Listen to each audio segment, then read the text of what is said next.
my interest in this started when I was superintendent of the Denver Public Schools, and I saw the effects on families of the children in our school district that were ripped apart because of the broken immigration system that we had. I saw the effect on our 9th grade kids when they discovered for the first time that they weren't going to be able to have access to college in this country, and I saw them give up. That was one of the reasons I joined a handful of senators who wrote to the president and said, don't let Congress's dysfunction get in the way of solving the problem for them. And they responded with their deferred action letter so that our dreamers at least would know that for the moment they are safe from deportation. And it's the reason why I've joined 3 other Democrats and 4 Republicans to create a set of principles that for the first time in a long time may lead us to a place of passing bipartisan, and it has to be bipartisan, legislation in the Senate that will then go to the House.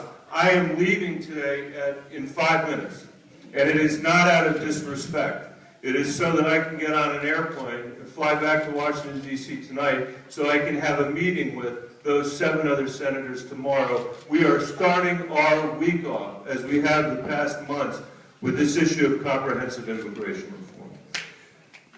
Thank you.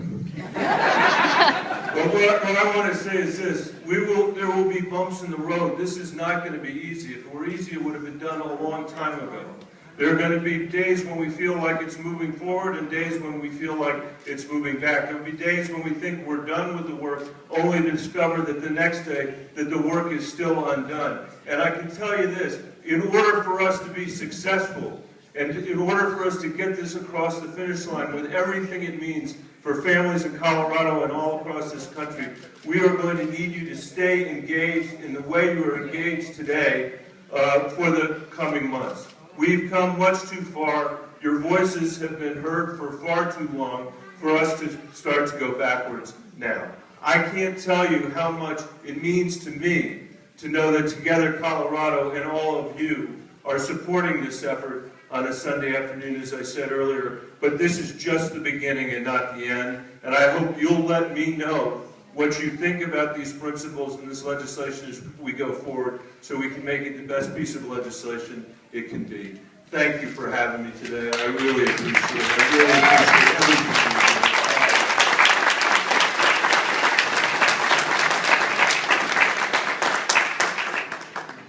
Senator Bennet, just to make sure that I understand your response correctly, you do support legislation to create a pathway to citizenship, but it is not contingent upon proof of secure borders. Am I correct? Well, the way the principles are written right now, and again, these are bipartisan principles, which means that nobody gets everything that everybody wants.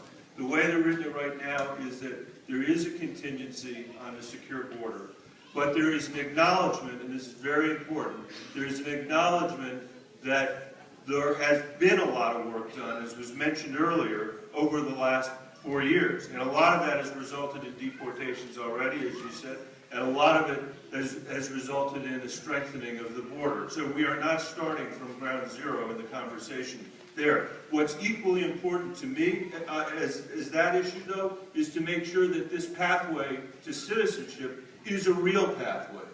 That it's not just putting something off into the future that we can't really depend on. And that's what you're going to have to keep your eye on in this legislation. The last thing, he's got his time's up sign on, but I feel like I can keep going because I got asked to come back to the microphone. The last thing I'll say is this, and you need to be very attentive to this and be careful about this. There are people in the Congress who would live with the system that creates a perpetual underclass of people in this country without ever getting citizenship. Yeah. They'll allow them to work and break their backs in the United States, but they won't allow them to have a path to citizenship. We cannot allow that to happen to this country. Oh. European countries that have done it have been a disaster. Thank you.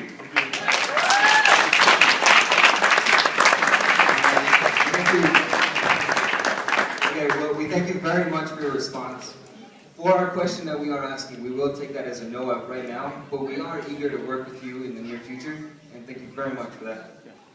We will now be asking Congressman Polis to step up to the mic.